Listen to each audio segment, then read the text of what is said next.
Chuck Schumer and Nancy Pelosi did not show up for our meeting today. I'm not really that surprised. We have a lot of differences. They're weak on crime.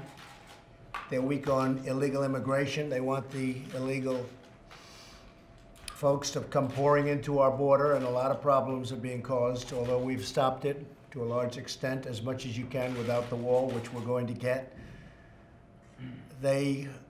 Before this meeting and before this missile launch, they've been weak on military in terms of spending. Very hard to get for military. They want it for a lot of other things, but the military is always secondary to them. The military, to me, is number one. We won't be here without our powerful military, and we're building it up stronger, bigger, better than ever before, and General Mattis can testify to that.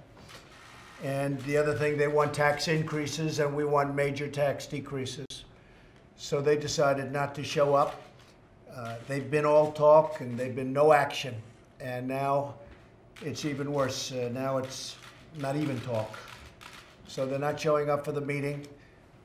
I will say this, in light of the missile launch, probably they'll be here fairly quickly, or at least discussions will start taking place fairly quickly.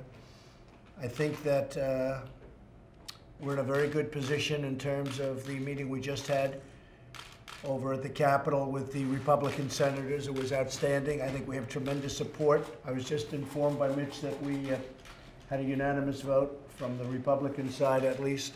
We had a unanimous vote on the tax bill, and it goes now the next step, and I think we're going to get it passed. I think it's going to pass, and it's going to be very popular. It's going to have lots of adjustments before it ends, but the end result would be a very, very massive, the largest in the history of our country, tax cut, and lots of good things are going to happen, including the bringing back to our country of, it probably will end up being over $4 trillion, money offshore that's stagnant, that companies, and they're just not able to bring it back. So I think it's going to be a number over $4 trillion.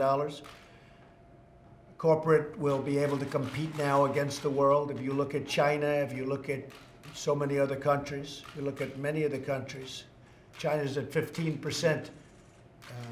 They're lower than us. We're getting it down to a level that is either going to be lower or right in the ballpark, so that we can compete much better with our companies, our great, great companies.